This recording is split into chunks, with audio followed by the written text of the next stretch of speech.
Oke, jadi kita mulai untuk hari ketiga ya. Untuk operator forklift sertifikasi BNSP. Kita akan membahas di sini mengenai standar untuk kompetensi seorang operator forklift yang distandarkan oleh Badan Nasional Sertifikasi Profesi. Nah, BNSP sendiri merupakan suatu badan yang dibentuk oleh pemerintah untuk mengantisipasi globalisasi ya, karena nanti semuanya serba terglobalisasi satu standar di seluruh dunia. Jadi contoh untuk suatu standar profesi, ini akan sama nanti mungkin di Indonesia, di Asia Tenggara, di Asia, bahkan seluruh dunia. Nah, makanya standar-standar sudah dibuat nih. Jadi mungkin kita akan membuat standar sendiri, nanti ke depannya kalau mau gabung dengan dengan negara lain, akan dibicarakan mengenai standar-standar yang mungkin disamakan gitu. Nah, jadi dari sekarang negara kita sudah siap untuk membuat standar-standar profesi. Nah, ini dilakukan melalui BNSP ya, jadi badannya. BNSP sendiri bekerja sama dengan para mitranya ya, untuk melakukan uji kompetensi. Jadi BNSP sendiri tidak melakukan uji kompetensi, tetapi sebagai fasilitator untuk mengumpulkan standar-standar yang dibuat oleh para asosiasi-asosiasi, oleh organisasi-organisasi ya, dan kemudian mengolahnya, merevisinya, dan kemudian menetapkannya menjadi satu standar. Ya. Nah, standar itu sendiri, kemarin sudah saya katakan ada 3, ada SKI, Standar Kompetensi Internasional, mungkin ada standar dari negara lain yang dipakai, buat diajukan dan setuju oleh BNSP menjadi standar yang diberlakukan di Indonesia juga. Lalu ada standar kompetensi khusus, ini standar yang khusus dibuat oleh suatu organisasi atau asosiasi yang berlaku untuk asosiasi atau organisasi tersebut atau instansi pemerintah tersebut, disahkan oleh BNSP dan kemudian dapat diberlakukan untuk khusus organisasi tersebut. Lalu ada SKKNI, Standar Kompetensi Kerja Nasional Indonesia. Nah, standar ini berlaku untuk seluruh industri ya. Dibuat oleh asosiasi, oleh instansi, tapi kemudian dapat dipergunakan oleh industri-industri lainnya dan seluruh perusahaan. Jadi SKKN ini bersifat menyeluruh general. Dan kemudian LSP adalah lembaga sertifikasi profesi. Lembaga inilah yang kemudian merekrut asesor-asesor atau penguji berdasarkan standar BNSP, lalu nanti mereka menguji dan nanti akan dipertimbangkan oleh Dewan Sertifikasi LSP. Kalau dinyatakan kompeten, lalu sertifikatnya akan diajukan ke BNSP untuk meminta data registrasi.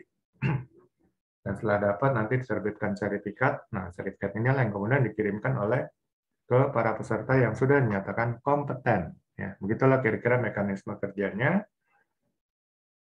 Sehingga seseorang yang sudah mendapatkan sertifikat BNSP berarti sudah diakui kompetensinya dalam bidang atau skema yang diambil. Dan sertifikat ini bisa digunakan di seluruh Indonesia dan diakui ya di seluruh Indonesia.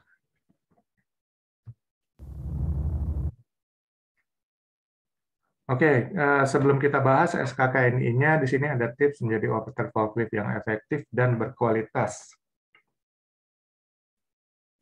Jadi siapapun ingin menjadi seorang operator forklift tentu ingin menjadi berkualitas ya, dan juga efektif. Efektif ini artinya dia bekerja dengan tepat, ya, tidak salah, tepat, sehingga bisa memenuhi harapan ya dari perusahaan tempatnya bekerja. Nah, untuk menjadi operator forklift yang berkualitas, ini tipsnya adalah belajar ya. Jadi pelajari dan pahami aturan perusahaan. Bagaimana mungkin kita bisa menjadi karyawan disiplin, yang patuh kalau kita sendiri nggak tahu aturan perusahaan. Jadi ada aturan perusahaan do and don't. Ya. Do itu lakukan, don't itu jangan lakukan. Jadi kalau kita sudah paham, tentu kita akan melakukan yang disuruh dilakukan oleh perusahaan, yaitu do. Dan kita tidak akan melakukan yang dilarang oleh perusahaan, yaitu yang don't. Kalau nggak tahu, kita nabrak sana, nabrak sini, yang do nggak dilakukan, yang don't malah dilakukan. Nah, jadi harus paham dulu. Segala sesuatu, ya, kalau namanya pertandingan, harus tahu aturan permainannya dulu, baru bisa menang. Nggak mungkin orang nggak tahu aturan permainan bisa memenangkan satu pertandingan. Begitu juga nggak mungkin Anda bisa menjadi karyawan yang baik dan teladan kalau nggak tahu aturan-aturan yang ada di tempat Anda bekerja. Ya, jadi pahami aturan perusahaan. Kemudian pelajari dan pahami job description Anda. Ya, jadi tugas dan tanggung jawab yang dibebankan oleh perusahaan itulah yang biasa disebut job description. Itulah tugas Anda secara spesifik untuk Anda. Ya, yang harus Anda lakukan, ya, dan harus Anda buktikan bahwa Anda melakukannya untuk perusahaan. Nggak mungkin orang bisa bekerja dengan baik kalau dia nggak tahu apa tugas dia, gitu kan? Jadi harus minta. Kalau belum disediakan oleh perusahaan harus minta job desk-nya, karena di awal harusnya seorang karyawan itu ya harusnya sudah mendapatkan, oh inilah job desk kamu, inilah tugas dan tanggung jawab kamu. Ya perusahaan yang normal ya, kalau nggak normal mungkin nggak dikasih job desk. Jadi Anda tahu tugas utama apa. Kalau tugas utama sudah selesai, mungkin bisa bantu-bantu yang lain. Gitu. Kalau nggak tahu tugas utama, ya Anda mungkin disuruh segala macam kerja. Jadi jangan mau ya. Anda harus fokus, harus minta job desk-nya. Dan itu Anda pelajari benar-benar dengan teliti. Dan biasanya di awal, untuk mencapai kesepakatan harus disepakati dulu job desk-nya. Jangan sampai nggak ada kesepakatan di awal, Anda dikasih pekerjaan yang banyak menyeluruh. Ya, jadi wajib mengerjakan semua pekerjaan. Nah, ini kan jadi rugi sendiri. Dan yang ketiga, pelajari dan pahami SOP yang berhubungan dengan pekerjaan Anda, ya, dan juga JSA yang berhubungan dengan pekerjaan Anda. Benar-benar pahami, latih-latihan, ya, minta petunjuk dari supervisor kalau Anda kurang ngerti, terus berlatih. Kalau ada pekerjaan berisiko tinggi, tentu harus buat JSA. Nah, Anda harus paham cara buat JSA, dan Anda harus paham JSA tersebut. Kemudian pelajari dan pahami bahaya dan risiko pekerjaan. Ini pekerjaan sebagai operator forklift ya. Jadi Anda tidak mungkin menjadi seorang operator forklift yang bisa bekerja dengan aman dan selamat kalau Anda nggak paham bahaya dan risiko di tempat kerja Anda. Jadi jangan samakan umpamanya tempat kerja Anda yang dulu dengan yang sekarang, karena mungkin lingkungan kerjanya berbeda, peralatannya berbeda, ya, mungkin merek forklift-nya berbeda, sehingga bahaya dan risikonya juga berbeda. Dan juga mungkin atasannya karakternya berbeda. Jadi harus Anda pahami bahaya dan risiko terkait yang sekarang, ya, kondisi yang ada sekarang. Baik itu lingkungan kerja Anda, ya, kemudian aturan perusahaannya mungkin berbeda, lalu job description Anda secara spesifik, dan kemudian karakter atasan Anda, lalu forklift-nya mungkin ya berbeda merek. Jadi harus pahami yang ada sekarang ya, bahaya dan resikonya. Sehingga kalau sudah paham bahaya dan resiko, maka kita bisa mengantisipasi, minimal mencegah ya, supaya tidak terpapar oleh bahaya dan resiko. Tapi kalaupun sampai terpapar bahaya dan resiko, Anda sudah siap dengan plan A dan plan B. Itu namanya manajemen resiko. Oke, dimarah-marahin karena bos yang sekarang galak. Anda harus apa? Nah, jadi bagaimana Anda harus bersikap? Nah itu. Oke, saya akan bersikap diam, tenang, mendengarkan dengan baik. Ya udah, berarti Anda sudah punya solusi. Kalau Anda belum punya solusi, yang adalah mungkin terbawa keadaan dan emosi. Dan akibatnya keadaan memburuk bagi kondisi Anda di tempat tersebut. Ya. Jadi pahami bahaya dan risiko. Bahaya dan risiko ini nggak hanya kecelakaan kerja ya, mungkin kerugian-kerugian ya, gangguan dari sesama rekan kerja, dari atasan ya. Ini termasuk bahaya dan risiko dalam pekerjaan Anda sebagai seorang operator forklift. Kemudian pelajari dan pahami target dan sasaran dari dari manajemen ya, dari pegawai atasan, dari user mungkin bagian gudang. Mereka maunya apa, gitu kan? Apa target dan sasaran mereka? Oke, pekerjaan bisa dilakukan umpamanya sehari ini sekian ya harus Anda angkat. Anda kerjakan itu dan berikan kepuasan kepada mereka. Sehingga mereka akan menyukai Anda. Nah, itu. Jadi kalau sudah disukai oleh user, oleh atasan, oleh manajemen, karir Anda akan bisa meningkat dengan cepat ya. Mungkin Anda akan jadi koordinator ya, bisa naik lagi jadi manajer dan seterusnya. Ya kan dalam bekerja itu tujuannya juga kan nggak mungkin selamanya jadi bawahan, mungkin akan meningkat dan meningkat terus gitu kan. Nah, ini jadi Anda harus bekerja dengan cerdas ya. Jangan bekerja mengandalkan perasaan dan emosi terus. Kemudian buat target dan sasaran di atas target dan sasaran dari perusahaan. Jadi oke, ada target dan sasaran dari user, dari pengawas, dari manajemen. Anda buat sendiri untuk diri Anda di atas target dan sasaran tersebut. Sehingga Anda benar-benar bekerja melebihi ekspektasi dari manajemen dan atasan. Ya, ekspektasi itu harapan. Sehingga mereka akan puas. Dan mereka puas, mereka akan baik pada Anda, dan Anda tentu akan mendapatkan reward, ya, penghargaan. Dan selalu berprinsip serius, ya, fokus, dan disiplin. Memberikan yang terbaik dalam bekerja. Kalau kita selalu memberikan yang terbaik, maka kita akan mendapatkan yang terbaik. Kalau Anda selalu memberikan yang nomor 2, Anda akan selalu jadi yang nomor 2. Jadi selalu berikan yang terbaik ya dalam bekerja, maka Anda akan selalu memperoleh yang terbaik. Oke, sekarang kita lihat SKKNI-nya ya, SKKNI kompetensi operator forklift. Oke, kita lihat dulu ya arti standar. Jadi SKKNI itu adalah standar kompetensi ya, kerja. Standar itu maksudnya adalah acuan. Jadi kalau kita umpamanya mengikuti standar, maka kita akan bisa performanya akan baik. Karena kalau sudah ada standar, Anda nggak ikut standar, berarti suatu saat Anda akan bisa disalahkan kalau terjadi masalah. Ya. Bahkan contoh standar yang paling simpel adalah baju seragam sekolah, contohnya waktu sekolah. Kalau yang lain waktu SMA pakai putih abu-abu, Anda pakai putih ungu, Anda mungkin akan diusir dari sekolah ya. Ataupun ya diberi toleransi, cuman Anda akan terlihat aneh sendiri gitu kan. Ya.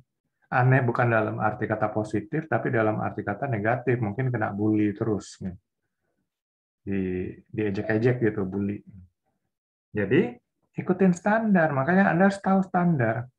Oke, standar perusahaan dalam pekerjaan untuk forklift apa aja, Anda harus tahu dan kuasai. Oke, dalam mau uji kompetensi ini standarnya SKKNI. Nah, Anda harus tahu bagaimana mungkin Anda akan bisa menjawab dengan baik kalau Anda nggak tahu apa standarnya sih. Ini harus tahu standar dulu ya. Makanya kita akan bahas mengenai SKKNI-nya, standar kompetensi kerjanya.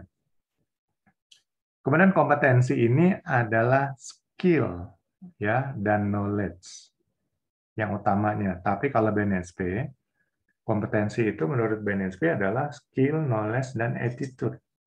Jadi ditambah sikap kerja.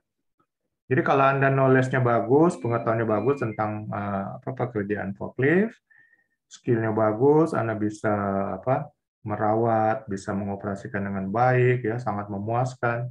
Tapi kalau attitude Anda jelek, ya, sering terlambat, ya, sering melawan perintah atasan, Anda nggak bisa dikatakan kompeten. Ya. Jadi kita ikut apa standar dari BNSP. Yang dikatakan kompeten itu memenuhi unsur knowledge-nya, pengetahuannya, skill-nya, dan juga attitude.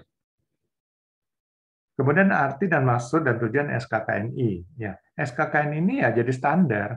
Jadi kalau orang ingin kompeten dalam satu bidang, ya, dalam satu profesi, cari SKKNI-nya, kuasai, ya, lalu ikut diklat, ya, atau mungkin Anda sudah pengalaman, bisa langsung diuji, lulus Anda dapat sertifikat yang diakui oleh pemerintah Indonesia.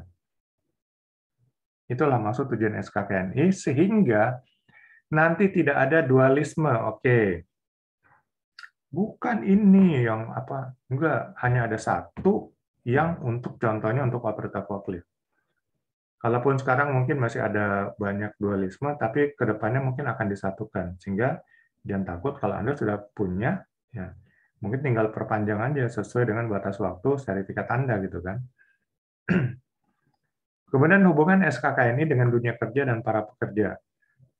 Ya, SKKNI tentu akan lebih mengefektifkan dunia kerja, ya, karena para pekerjanya mungkin semuanya sudah diuji, ya, dan yang lulus tentu akan mendapatkan sertifikat. Yang belum kompeten tentu akan berusaha belajar lagi sehingga nanti diuji sampai dinyatakan kompeten. Sehingga saat semua pekerja Indonesia semua kompeten, maka tentu dunia kerja di Indonesia akan maju, ya, bisa bersaing dengan dunia internasional, ya, terutama dari segi para pekerjanya. Para pekerja yang kompeten tentu akan memajukan perusahaannya. Perusahaan yang maju tentu akan memajukan dunia usaha di Indonesia. Nah, untuk SKKNI operator forklift ini nomor 135 yang dikeluarkan tahun 2015, ya, tentang pesawat angkat dan angkut. Di dalamnya ada tentang kompetensi untuk operator forklift. Untuk kompetensi dasar yang harus dikuasai dalam bekerja, ya, Anda kan ini pekerja, jadi harus tahu, ya, arti dunia kerja. Dunia kerja ini berarti mempertemukan antara pemberi kerja dengan pencari kerja. Ya. Lalu pencari kerja bekerja kepada pemberi kerja, mendapat upah, ya, dan menuruti semua aturan, maka dia akan mungkin mendapatkan reward, ya, mungkin naik gaji, ya, naik jabatan dan sebagainya. Lalu kalau orang yang melanggar aturan, ya, aturan kerja tentu akan dihukum, ya. Dihukum, mungkin hukumannya tergantung aturan atau apa yang ada di perusahaan tersebut. Lalu kalau melanggar aturan dari yang ditetapkan oleh pemerintah, tentu saja akan mendapatkan sanksi juga, ya, baik dari perusahaan tempatnya bekerja maupun juga bisa dari pemerintah. Lalu tahu dan paham arti bekerja, ya. Jadi bekerja ini adalah memberikan jasa. Ingat, ya, memberikan jasa. Kita nggak jual barang, tapi jual jasa. Jadi jasa itu kalau dalam bahasa Inggris service, ya, atau pelayanan.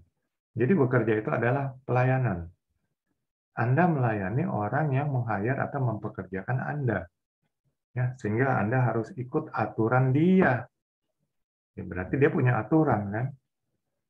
Kalau Anda, ya, bekerja berarti ikut aturan tempat Anda bekerja, bukan Anda buat aturan sendiri. Kalau seandainya Anda sudah punya tim, ya, tim kerja, nah Anda buat aturan untuk tim kerja Anda, dan Anda jadi pengawasnya. Ya, siapa yang melanggar aturan, Anda akan berikan sanksi. Tapi kalau Anda masih menjadi anggota tim kerja, ya Anda harus ikut aturan tim kerja tersebut, ya. Jadi ada aturan perusahaan, ada aturan tim kerja, Anda ikut semuanya itu.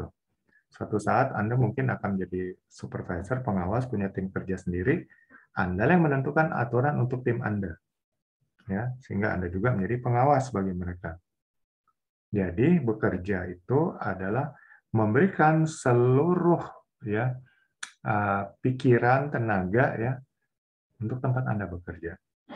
Jadi berikanlah yang terbaik, maka Anda akan selalu mendapatkan yang terbaik.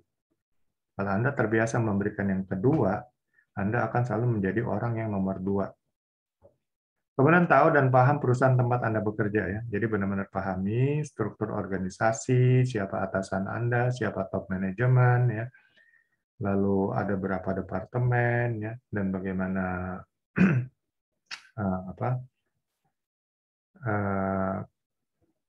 budaya tempat kerja Anda ya, budaya perusahaan dan lain sebagainya.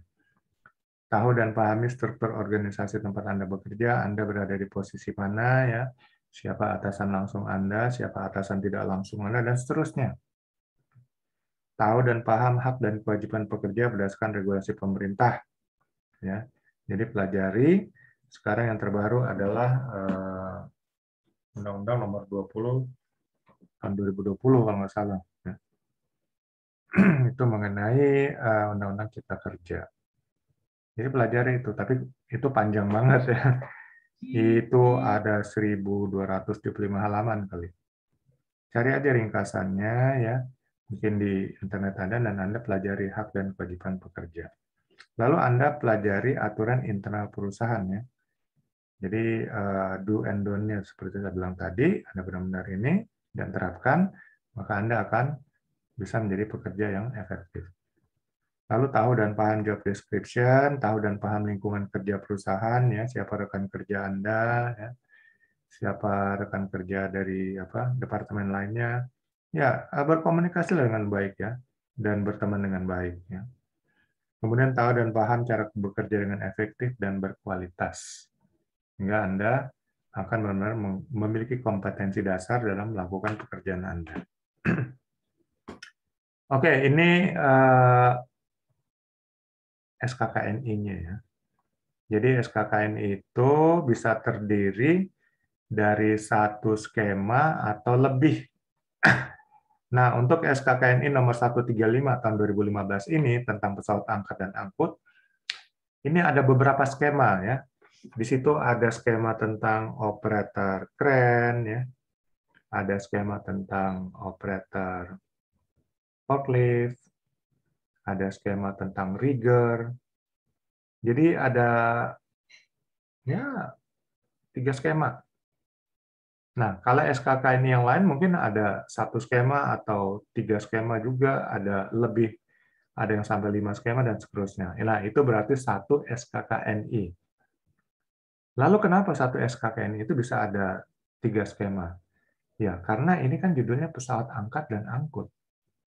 Jadi kalau mau dibikin lebih dari 3, mungkin bisa banyak, karena namanya pesawat angkat dan angkut itu nanti ada motor grader, ada dozer, ada eskavator, ya, ada vibro compactor, ada banyak. Bahkan dump truck itu termasuk pesawat angkat dan angkut. Jadi kalau mau dibikin lengkap semuanya, mungkin bisa ada 20 skema mungkin ya, atau lebih. Jadi di sini hanya mungkin ditaruh 3 skema aja. Ya, salah satunya adalah operator forklift. Nah, dari setiap skema itu nanti mungkin terdiri dari beberapa unit kompetensi. Jadi unit kompetensi inilah bagian-bagian kompetensi yang perlu Anda pahami ya, dan perlu Anda kuasai sehingga Anda siap uji, dan kalau Anda lulus uji, Anda nyatakan kompeten. Ya. Keseluruhan dari satu skema itu ya, kalau umpamanya ada 10 unit kompetensi dalam satu skema, Anda dinyatakan kompeten dalam 9 unit kompetensi, 1 unit kompetensi Anda belum kompeten, maka secara keseluruhan dalam skema tersebut Anda dinyatakan belum kompeten. Nah, dalam skema operator forklift ya, berdasarkan SKKNI nomor 135 ini tahun 2015, kita lihat ada berapa unit kompetensi ini. Ini yang pertama ya. Jadi satu unit kompetensi ada elemen-elemen kompetensi juga. Nah, elemen kompetensi dijelaskan oleh kriteria unjuk kerja. Ini unit kompetensi yang pertama, menerapkan keselamatan kerja di tempat kerja. Ini yang kedua, mempersiapkan operasi forklift. Ya, ini yang ketiga, mengoperasikan forklift. Ini yang keempat, membuat laporan operasi forklift. Ya, hanya ada 4 ya. Jadi, nggak begitu banyak. Makanya harusnya Anda mudah menguasainya. Saya kemarin ngambil inspektor keren ya, inspektor keren. Itu ada 20 skema. 20 unit kompetensi. Kemudian saya ngambil HR manager, ya. Skema HR manager, itu ada 20 unit kompetensi juga. Jadi, semua unit kompetensi ini nanti akan diuji.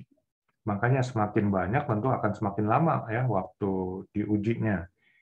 Jadi kalau diuji itu standar umumnya ada ujian tulis ya.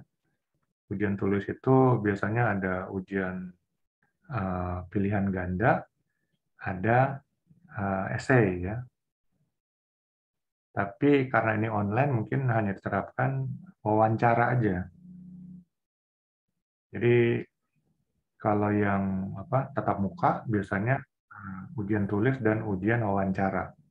Dan kadang-kadang ada ujian langsung praktek. Nah, jadi praktek juga diuji. Tapi biasanya kadang-kadang praktek itu sudah sewaktu diklat praktek sekalian diuji. Nah, nanti hasilnya digabungkan dengan ujian tulis dan wawancara. Nah, di sini karena nggak bisa diuji secara praktek, makanya harus yang sudah pengalaman. Ya, memberikan bukti pengalamannya. Jadi nggak bisa yang pemula. Kalau yang pemula, kalau mau ikut ya berarti yang tatap muka ya. Kalau dulu sebelum pandemik ya kami juga sering mengadakan ya itu tatap muka sehingga yang pemula pun boleh gitu ikut. Tapi karena pandemik dan hanya secara online ya terpaksa yang pemula belum bisa ya diuji dan harus yang sudah pengalaman. Nah, jadi di sini ada 4 unit kompetensi, 4-empatnya ya Bapak-bapak harus dinyatakan kompeten oleh asesor ya atau penguji.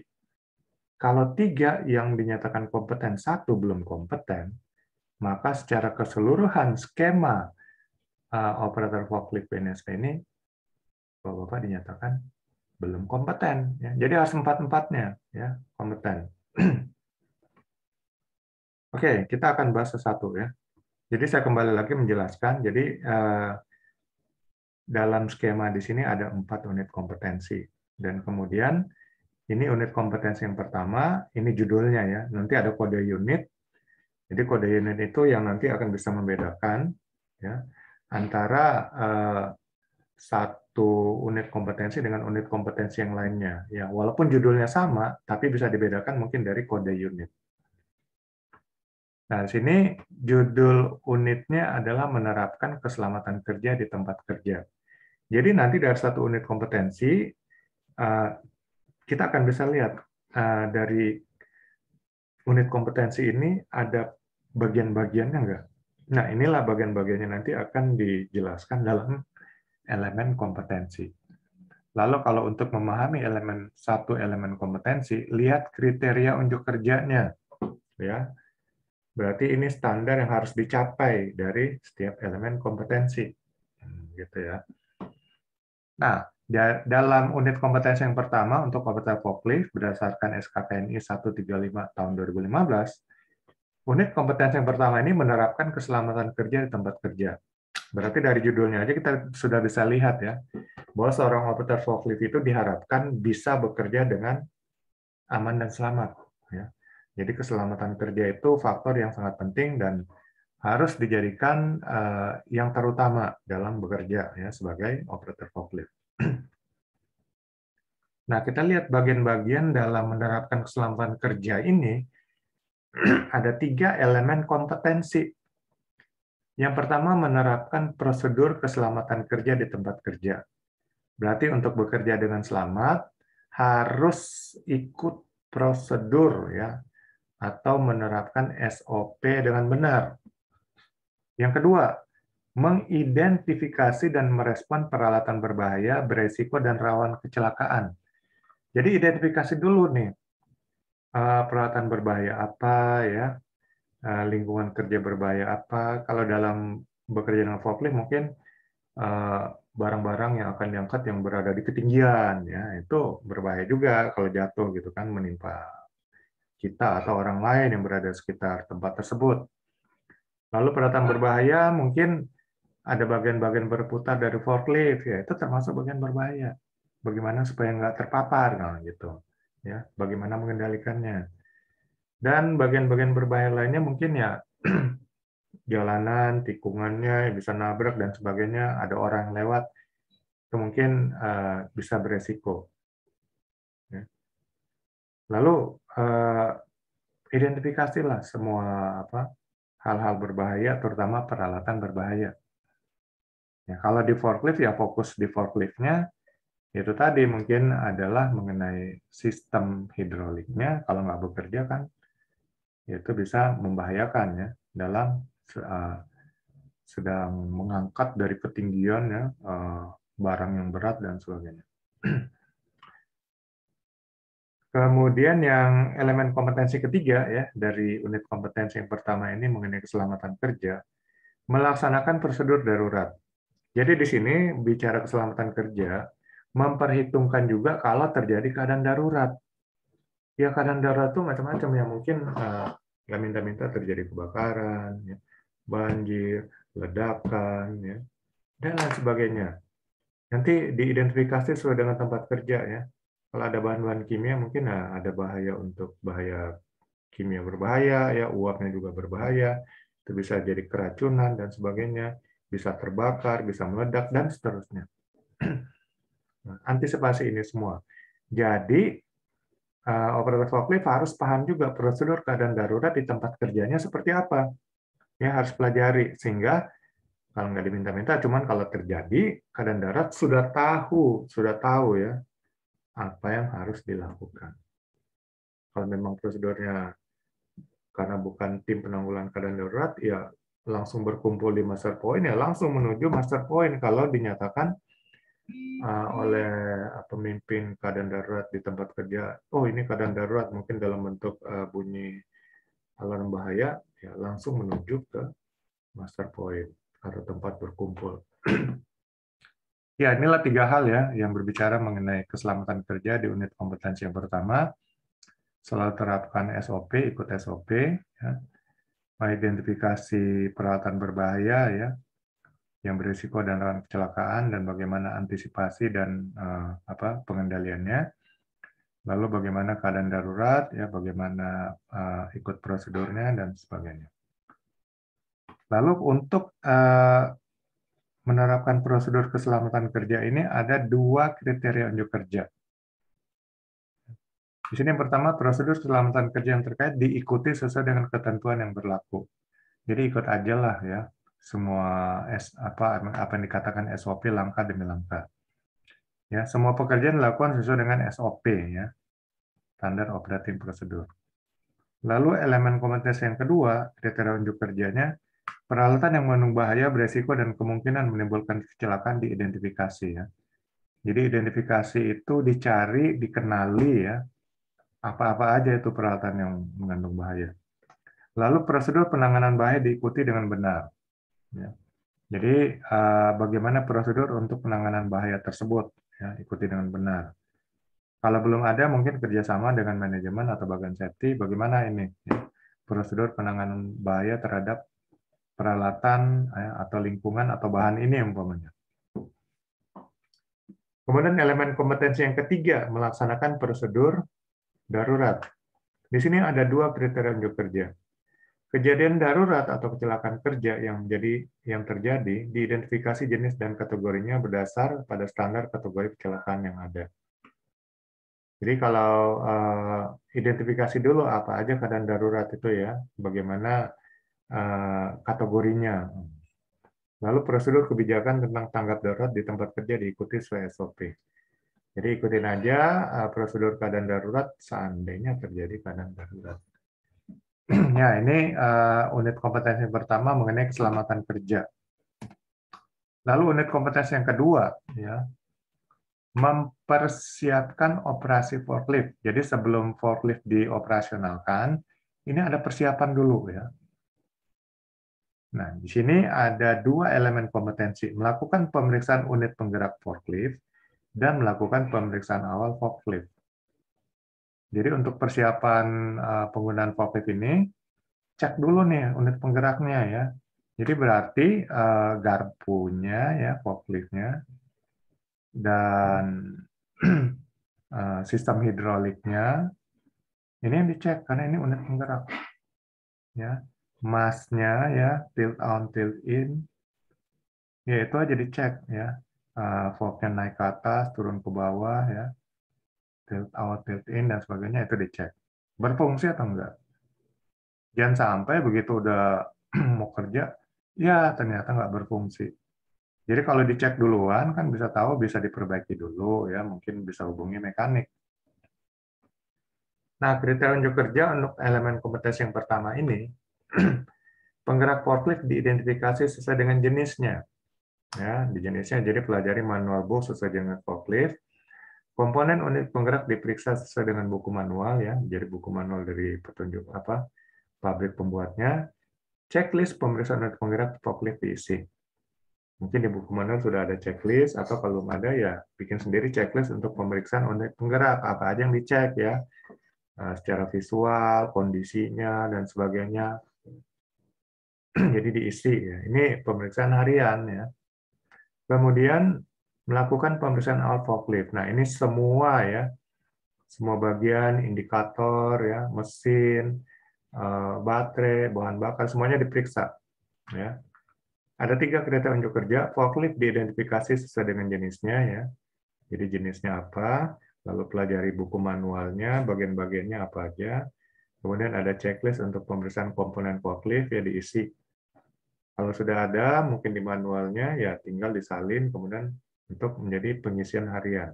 Kalau belum ada dibuat sendiri ya checklistnya.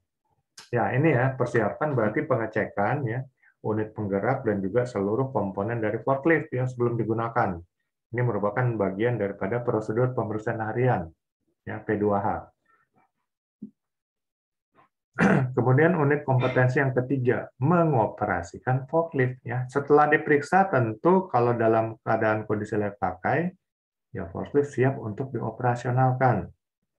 Nah, di sini ada 3 kriteria unjuk, ada 3 elemen kompetensi ya untuk dianggap kompeten dalam mengoperasikan forklift. Yang pertama melakukan pengoperasian awal, yang kedua melaksanakan operasi forklift, yang ketiga menghentikan operasi forklift. Jadi ada awal ya saat forklift dihidupkan, kemudian pengoperasiannya, lalu saat forklift dihentikan pemakaiannya, pengoperasiannya. Nah, elemen kompetensi yang pertama ini ada 3 kriteria unjuk kerja. Yang pertama mesin forklift di start ya, di starter, dijalankan sesuai SOP. Lalu cek seluruh panel kontrol yang ada dalam kabin, diamati fungsinya, indikator-indikatornya ya, apakah berfungsi dengan normal. Kemudian gerakan tanpa beban dilakukan untuk memastikan kondisi forklift ya. Jadi dicek itu garpunya ya, naik, turun, tilt in, tilt out dan sebagainya. Fungsi enggak? Ya, kalau ada masalah itu mungkin langsung dilaporkan agar segera diperbaiki. Nah, di sini ya melakukan pengoperasian awal. Lalu kalau sudah dicek ini benar, inilah masuk elemen kompetensi yang kedua, melaksanakan operasi forklift. Nah, elemen kompetensi yang kedua ini ada 3 kriteria unjuk kerja juga. Lintasan diperiksa dari kemungkinan timbulnya bahaya sewaktu proses pemberian beban. Jadi sebelum benar-benar mengoperasikan forklift, cek dulu semua lintasan pada hari itu ya. Jangan sampai tiba-tiba ada lubang, ada tetesan oli, minyak, dan pokoknya pastikan semuanya dalam kondisi siap pakai ya, lintasan-lintasannya. Kemudian muatan diangkut sesuai dengan beban kerja aman ya. Perhatikan loncat dari forklift ya, dan kemudian dalam keadaan seimbang ya. Jadi jangan terlalu ke pinggir ke kiri ya, atau pinggir ke kanan ya, terlalu ke depan dan sebagainya. Bisa dia menyandar kepada sandaran dari forklift ya. Kemudian beban diangkat dalam keadaan stabil ya. Jadi jangan beban itu jangan nggak stabil, goyang-goyang dan sebagainya. Jadi diperhatikan kalau memang ada beban yang bentuknya tidak simetris ya, dipikirkan bagaimana caranya untuk bisa diangkat dengan aman tanpa goyang gitu ya. Lalu elemen kompetensi yang ketiga ya, dari unit kompetensi yang ketiga ini menghentikan operasi forklift. Jadi setelah dilaksanakan ya sesuai dengan pekerjaan pada hari tersebut, maka forklift dihentikan ya. Di sini ada 3 kriteria unjuk kerja. Forklift dihentikan operasinya, forklift diperiksa setelah operasi selesai, cek lagi semua kondisi ya. Apakah forklift dalam keadaan yang baik. Kalau ada masalah mungkin segera laporkan ke bagian mekanik. Forklift diparkir di tempat yang aman ya, di tempat yang aman. Kemarin kita sudah bahas garpunya menyentuh landasan ya, tempat yang datar. Kemudian di-off-kan, kuncinya dicabut. Ya, lalu mungkin kuncinya diserahkan kepada petugas yang menangani atau menyimpan kunci tersebut. Mungkin akan dipakai oleh, kalau shift-shiftan ya, dipakai oleh operator yang berikut. Ya, ini ya. Jadi unit kompetensi yang ketiga mengoperasikan forklift. Ya, bagaimana kompetensinya di sini. Kemudian unit kompetensi yang terakhir atau yang keempat, membuat laporan operasi forklift. Unit ini berhubungan dengan pengetahuan keterampilan dan sikap kerja attitude yang dibutuhkan dalam membuat laporan operasi forklift. Jadi ada 2 elemen kompetensi, mencatat hasil kegiatan operasi. Jadi saat kita mengoperasikan forklift, catat ya, ada masalah apa, bagaimana solusinya, lalu jam berapa kita mulai, apa yang kita lakukan, mengangkat apa aja, itu nanti ada catatan hasil apa yang kita lakukan ya. Ini ada 3 kriteria unjuk kerja, jam operasi dicatat awal, akhir, dan lamanya, penggunaan BBM juga dicatat, level minyak pelumas ya, level minyak hidrolik juga diperiksa, dicatat jumlahnya. Lalu beban yang selesai diangkat, catat jenis dan jumlahnya. Nah, ini semua catatan ya. Dan kemudian elemen kompetensi yang kedua, membuat laporan kondisi operasi. Setelah itu buat laporan ya, keadaan cuaca, catat kondisinya, komponen-komponen diperiksa kembali dan dicatat kondisinya, alat bantu angkat yang rusak dicatat jenis dan jumlahnya. Jadi inilah laporan harian yang dibuat, sehingga dengan laporan ini kita bisa membuat melihat kondisi forklift hari demi hari ya, sehingga bagi bagian maintenance ya, bagian mekanik juga mudah untuk melihat kondisi yang sebenarnya di forklift ya. Sehingga kalau ada kerusakan sudah lalu bisa diantisipasi sehingga tidak mengganggu operasional ya, dengan penggunaan forklift. Ya, hanya ini aja ya.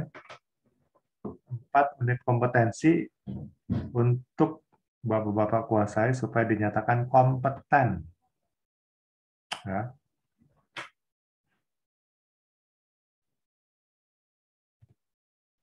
Oke, kita lanjut. Tips menghadapi uji kompetensi.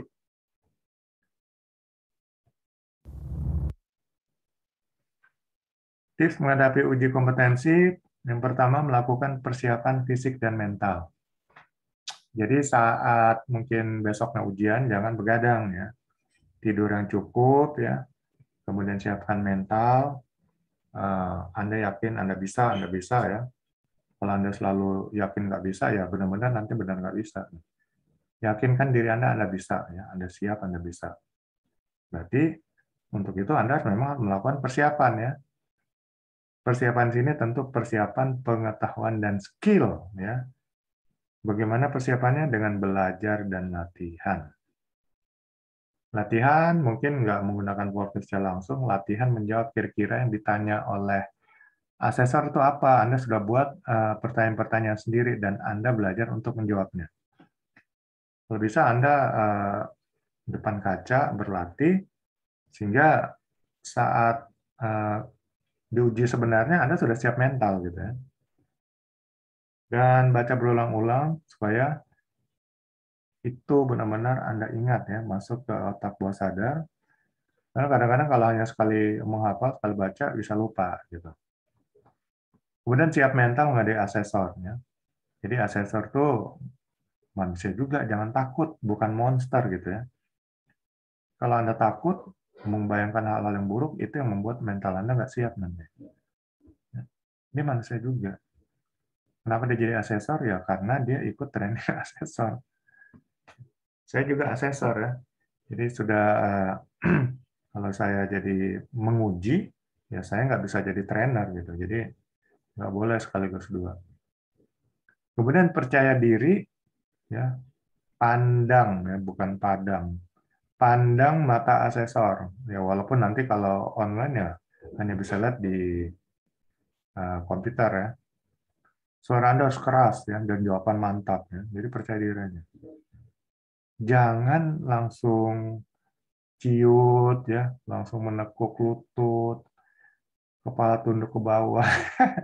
Itu secara psikis Anda sudah dikuasai oleh asesor. Anda harus menguasai asesor. Dan kemudian tenang dan jangan gugup, ya, apalagi takut dan nervous. Biasanya gugup itu, takut, nervous itu karena membayangkan hal-hal yang buruk. Bayangkan hal yang baik ya. Asesor manusia juga ya.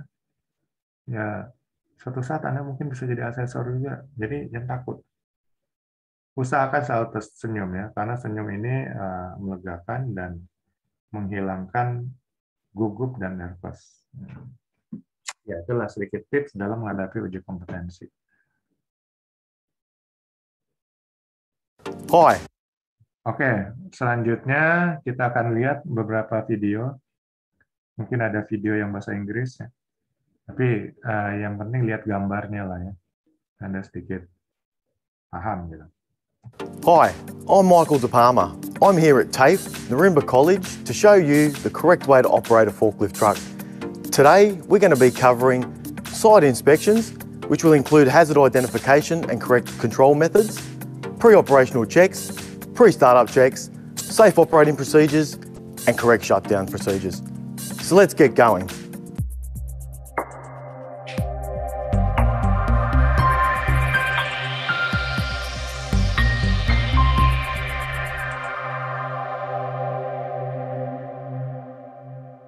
So, prior to operating a forklift truck, a site inspection must be completed to identify hazards that may be an issue. Some hazards may include overhead service lines, power lines, surrounding buildings, doorways, pedestrians, uneven surfaces, inclines, and weather. Correct measures must be utilised. Correct signage. Once you have those measures in place, you should be right to go. So, it's really important that we carry out a complete site assessment and identify hazards where necessary, and take the right measures to control them, because if we don't, we could miss things which could result in serious injury or even death to yourself and other people. Prior to operating a forklift truck, the correct PPE must be worn. Today, we only require the minimum PPE, which includes a high-vis vest and steel cap boots. Other sites may require you to wear other PPE, which could include a hard hat, safety glasses, hearing protection, maybe even gloves. So be sure to understand which PPE you require to utilise on the site that you're on. We now need to conduct a pre-operational check on the forklift truck. I preferably like to start on the front of the machine, and it's commonly known as the once walk around, where you walk all the way around the machine and check all the parts as you go. You end up back in one spot and you know that you're not going to miss anything. So starting at the front of the machine, I like to check the fork arms first. Firstly, the security, make sure that they're locked in and they're not going to slide along the bridge. Check the condition of the fork arms. Check that there's no cracks on the hills. Also the condition, make sure there's no burrs and also they're not bent. Have a good look underneath the front of the machine. Check for any oil leaks. We can better check that once we get on and conduct a pre-start check, where we get on, move the machine backwards, checking our brakes. We can have a better look then. Check the side shift cylinder. Check the seals for no leaks, the connection points, and no leaks on the hoses. We then check the load guard. Some people call this a backrest. We check the security on all 4 bolts and the structure, all the welds, no damage. We then check the tension on the chain. Make sure that they've got even tension and there's not one that's too loose. Check the hoses, the hydraulic hoses, for any oil leaking down them or any damage. Where the chains come up over the pulleys, we'll make sure that they come down and that there's locking nuts on each side. With the main lifting cylinder, check for no oil leaks coming out of the seal. Moving up to the mast, check warning decals. Check down inside where the rollers are. There's no debris and that those rollers are going to travel freely up inside. The hoses inside the mast, that they go over the pulleys, and the condition of the hoses, there's no oil leaks coming down those. Moving around, we come to the outside of the mast, and we check the welds, the structure. There's no cracks in them. We check the lifting cylinders, the secondary lifting cylinders. There's no oil leaks coming out of the seals. Also, it's security and the hoses coming down over these pulleys, down to these connection points and right down in behind the mast.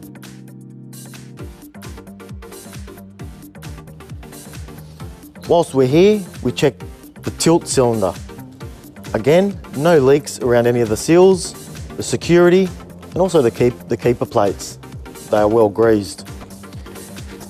Moving down to the front wheel, these are pneumatic tyres, so we're checking the correct pressure on all 4 tyres. We also check the wheel nuts, that none are loose. On other machines, you will find solid rubber tyres, and on those tyres, you're checking for big chunks, splits, uneven wear, but with these ones, it's the pressure. With the footstep, make sure it's free from debris, not going to slip on it, nice and clean. With the overhead guard, checking the structure, no cracks in the welds, all the way down. On the overhead guard and on both sides, we have mirrors, checking that they're nice and clean, not cracked. The condition of the blinkers and the headlights. Moving down inside the machine here, we check the tilt rams where they come through, that there's no oil leaks on the connection points, the keeper plates are there, well greased, no damage. On all pedals, we check that the rubbers are on the pedals. Moving up to the seat, we check the security of the seat and also the seat belt, that it actually locks. Coming over the top of the overhead guard here, we've got the dust filter. We've got the brake lights, we've got our flashing light, and also the other light on this side. For any damage, no cracks. We then check the back wheel. Again, checking the condition, good pressure, wheel nuts are all secure. Nice even wear. Staying at the back of the machine, we can have a good look underneath the machine for any oil leaks. We check down up inside here, the counterweight bolt, that it's nice and secure. With the gas bottle, we check firstly that it's secure, that it's in date. We then turn the gas on, 1.5 turns only. We can smell or listen for any gas leaks. We also check that there's gas in the bottle. Another important thing is to check the hoses and the connection points on that gas system. Coming back down to Down to the rear tyre, exactly like the other side. We check even wear, check the wheel nuts, no big chunks out of the tyre or cracks if they were solid rubber. Checking the overhead guard on this side for its structure. Checking the controls, there's no major movements in them, and also the control decals on top, which control is what. Very important to check the data plate. Firstly, it needs to be attached and it needs to be legible. If we have a look down inside this area, we'll find the installation for the gas system on this machine, and it's been installed properly. One of the last things we check is the tyre. Again, just like the other side, we check each wheel nut for security, the tyre for its condition, and as we checked on the other side, we do check the tilt cylinder, again for its any leaks, the connection points, keeper plates, all the hoses and connection points on this side, security of this cylinder, no leaks, and condition of the mast. And that brings us round back to the front of the machine where we started and completes the pre-operational checks. The next thing we need to move on to is we need to open up the hood and actually check the liquid levels on this machine and oil levels. Okay, now we've completed our walk around. We've now opened up the hood of the machine, and I'm going to now identify where the liquid levels are and the oil levels. Okay, so underneath the foot plate here, we have our transmission fluid. All right. On some other machine types, you'll have brake fluid, but that's not on this machine. Down here, we have our hydraulic oil. It's at a nice high level. Okay, here we have our dust filter. And just over the side of the dust filter here, we have our engine oil.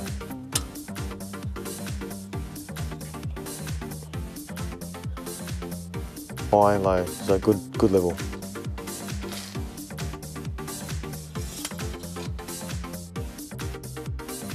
This machine also has two water levels.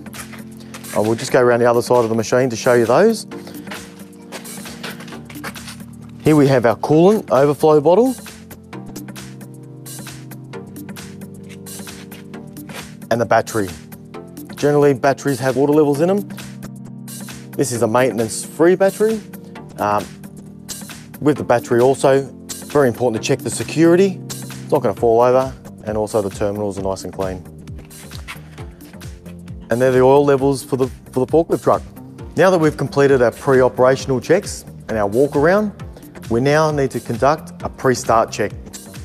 This is where we get onto the machine, check all the electrical components and all the moving parts.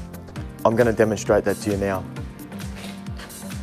First up, we need to use our 3 points of contact. Very important, not to hold onto the steering handle. Use our footstep, mounting handle on the seat, up we climb. First thing we do, must put on our seatbelt. Once we've done that, get some ignition, we'll check all electrical components. So I'll start with the lights, blinkers on both sides. I'm now going to start the machine to check the brake lights and other warning devices.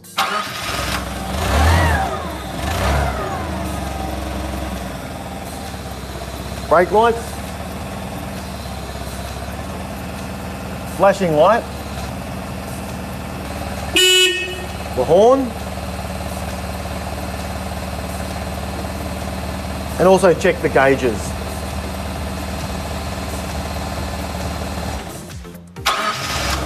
Before we actually start moving off on this machine, we need to check all lifting components. I'll demonstrate that now. Full back tilt. Full forward tilt.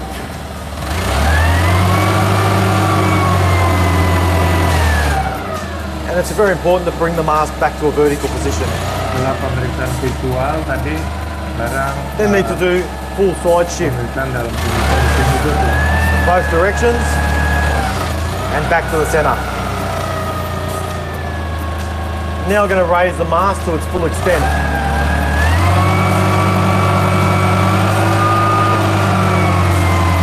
All the while checking that the chains, hoses are running over those pulleys freely.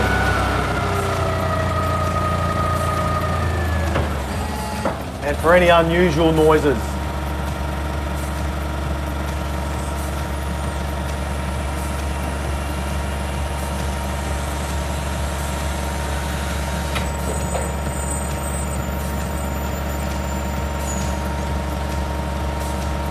As you can see, I've selected the correct travel position with the fork arms. They're below the front axle height and close to the ground. I'm now going to engage the forward gear with my foot on the brake, and I'm going to check the handbrake. By simply releasing the foot on the pedal, it holds, that's fine. Release my handbrake. I'm going to check over both shoulders. It's a good idea to check your back wheels are straight. We know the area is clear around us. We're going to proceed forward to check the brakes.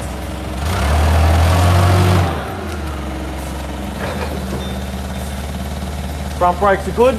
We're now going to do the same in reverse. Checking over both shoulders, always watching your travel direction.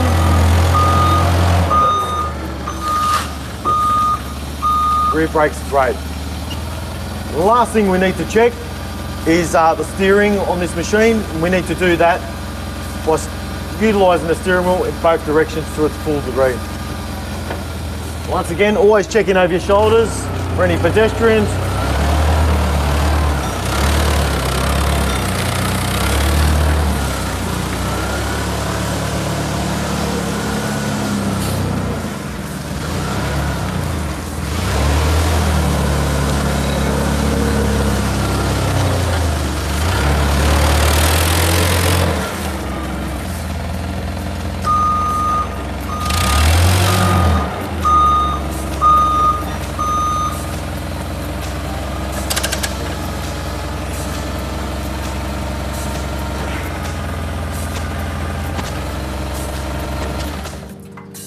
And that brings us to the completion of pre-start checks.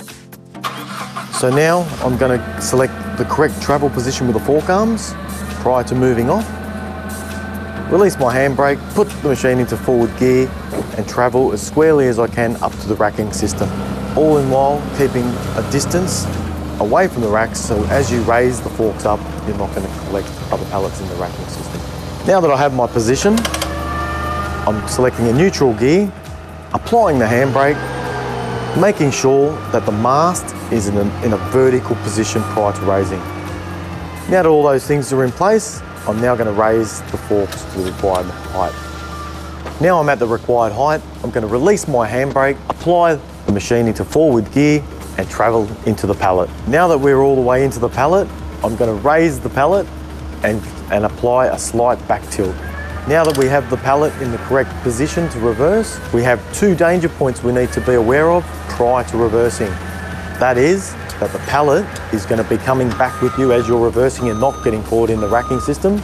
Release our handbrake, apply the reverse gear, checking over both shoulders in the direction and the load all at the same time, and slowly reverse away out of the rack. Now that we're in the right position and clear from the rack, we've applied our handbrake, the machine's in a neutral gear, we're going to now lower the load down to the required travel position. Now that we're in the correct travel position, which is just off the ground surface and no higher than halfway up the front axle, we can release our handbrake, apply reverse gear and commence travelling. So prior to reversing off, we need to ensure that we check over both shoulders to make sure that no pedestrians have approached the machine. Whilst travelling in a forklift truck, it's very important to always check over both your shoulders and do a visual check all around, ensuring that no other vehicles are entering your site, no other pedestrians are approaching your machine, all in while keeping the load at a nice low level to the ground.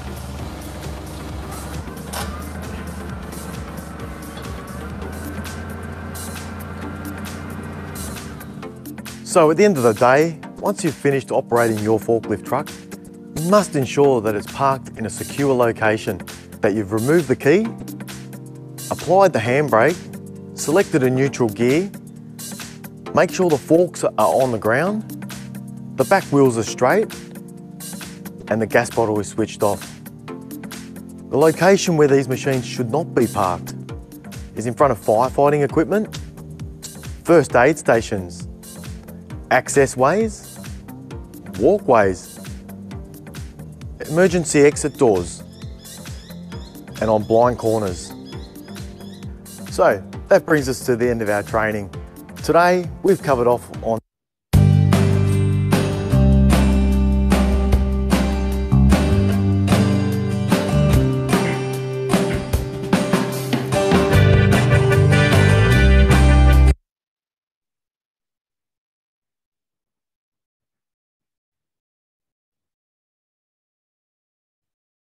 Baik, bismillahirrahmanirrahim. Pada kesempatan ini saya akan mencoba menjelaskan salah satu bagian dari alat berat yang ada di workshop jurusan Teknik Otomotif Fakultas Teknik Universitas Padang, yaitu ini yang kita sebut sekarang adalah namanya forklift. Forklift kalau kita lihat fungsinya adalah untuk memindahkan, menaikkan dan memindahkan material atau barang menggunakan garpu atau fork.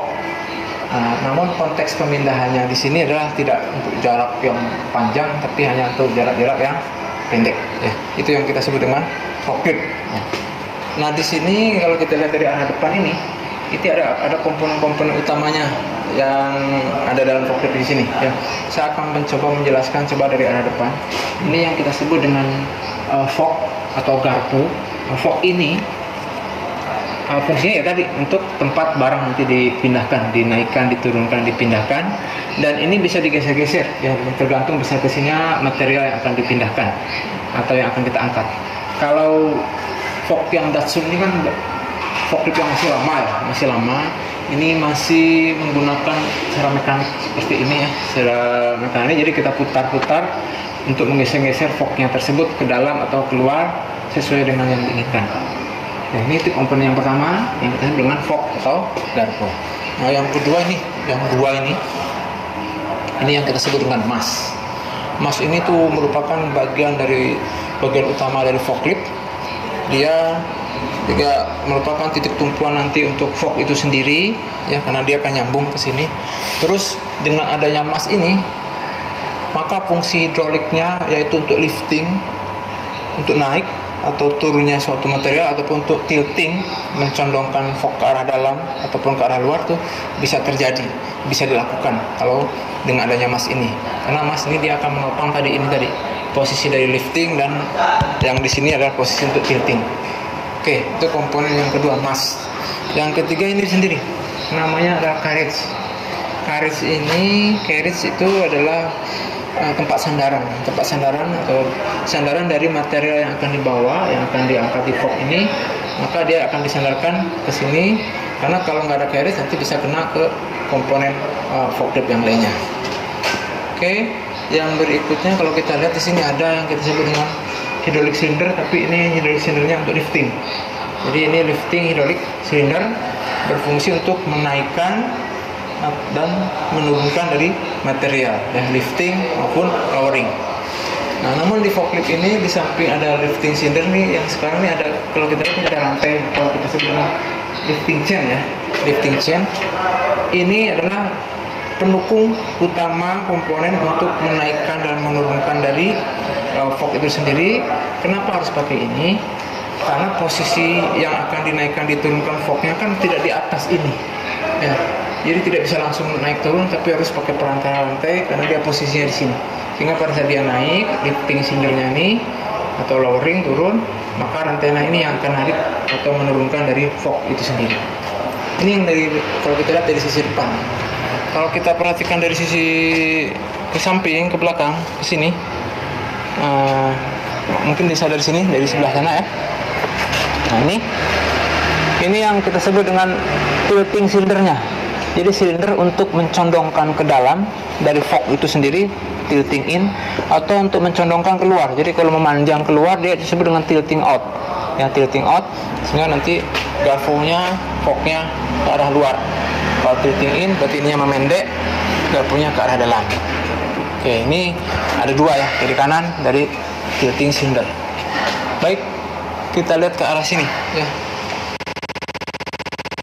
Di sini di forklift, komponen utama forklift berikutnya ada yang kita sebut dengan overhead guard, pelindung dari operator.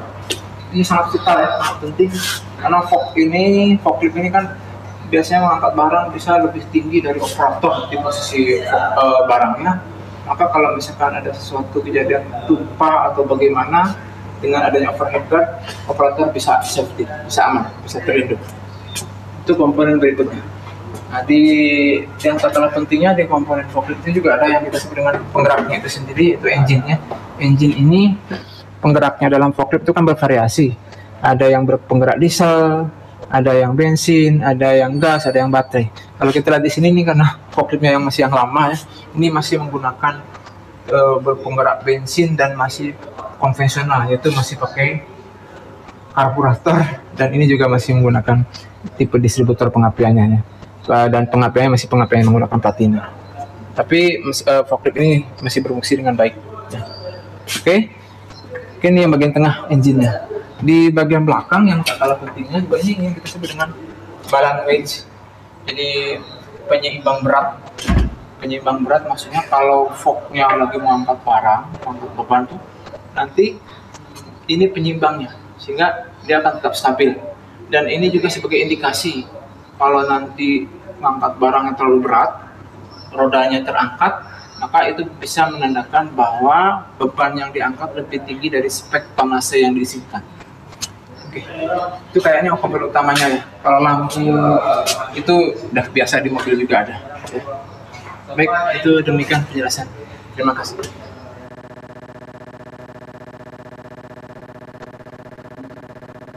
Baik, ini di bagian kabinnya sini, di ruang operatornya ini, kalau kita lihat ada pedal di sini yang sebelah kiri, yang kalau yang saya injak ini ada untuk kopling. Berarti ini masih pakai transmisi manual ya. Ini kopling. Yang ini berarti sebelah kanan rem, dan ini gas. Ya, hampir sama dengan mobil. Nah, di sini ada dua tuas. Nah, tuas di sini yang sebelah sini untuk maju atau mundur seperti ini ya. Tapi kita tekan koplingnya nih. Nah, sedang ini untuk speednya, untuk kecepatannya. Jadi kalau maju pengen kecepatan 1 atau 2 tinggal dipindahkan. Jadi ini 2 ya, ini 1 ya. Jadi ini ada kecepatan dari, tapi udah kurang jelas ya, kurang jelas kecepatannya dari posisi maju atau mundur. Nah, ini kunci kontaknya. Terus kalau kita perhatikan di sini, ini yang vital adalah bagian untuk pengoperasian tuas dari fork yang di depan sana. Kalau kita lihat simbol-simbolnya, ini ada 1, 2, 3, 4, 5, 6, 7 posisi ya. Artinya operator bisa membuat dia 7 posisi dari fork yang diinginkan. Kita lihat dari yang mudah ini ada panah ke bawah, berarti forknya ini turun, lowering ya. Kalau kita gerakkan nanti ke sini ya. Nah, misalkan ke sini sambil digas misalkan. Nah, maka nanti dia akan lowering ya. Lowering, simbolnya panah ke bawah.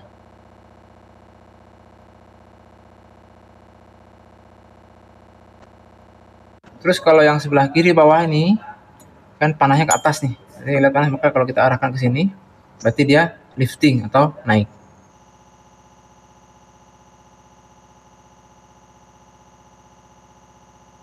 Nah, yang ke pojok kanan bawah ini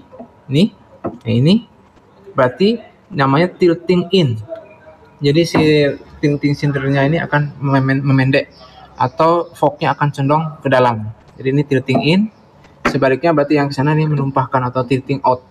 Jadi silindernya nanti akan memanjang dari tilting cylinder tersebut.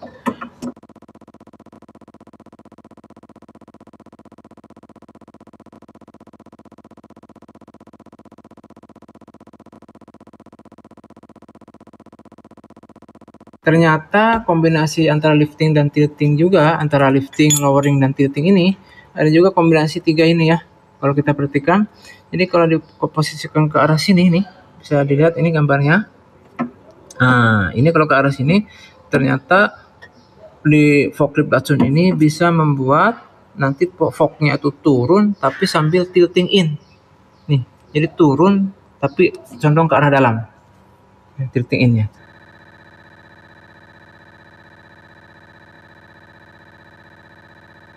Kalau yang ke atas ini, nih, dia turun juga nih, turun tapi tilting out. Nah, turun tapi tilting out. Mudah-mudahan nanti kita bisa lakukan ini, kita praktekkan. Turun tapi tilting out.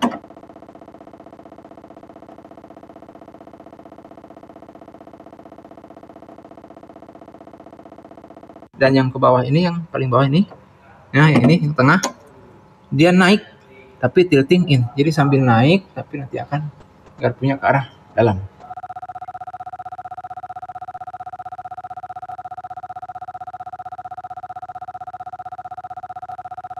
Jadi ada 7 posisi nih yang di forklift Datsun ini. Kita coba lihat dengan cara pengoperasiannya. Baik, demikian tadi penjelasan-penjelasan sepintas tentang komponen-komponen utama dari forklift dari Datsun yang ada di workshop kita ini. Berikut tadi penjelasan cara pengoperasiannya. Terima kasih. Assalamualaikum warahmatullahi wabarakatuh. Oke, sudah selesai. Jadi tugas dan latihan hari ketiga. Ada 5 pertanyaan juga. Jelaskan apa itu BNSP, LSP, dan uji kompetensi. Kemudian jelaskan tips mengikuti uji kompetensi. Jelaskan apa itu SKKNI. Jelaskan tips menjadi operator forklift yang berkualitas. Dan berikan kesimpulan kompetensi seorang operator forklift dan materi diklat secara keseluruhan. Jadi ini nanti dikerjakan, silakan dikirim lewat WA. Jadi materi hari ketiga ini sudah selesai, jadi seluruh teori sudah selesai. Tinggal nanti pre-assessment-nya.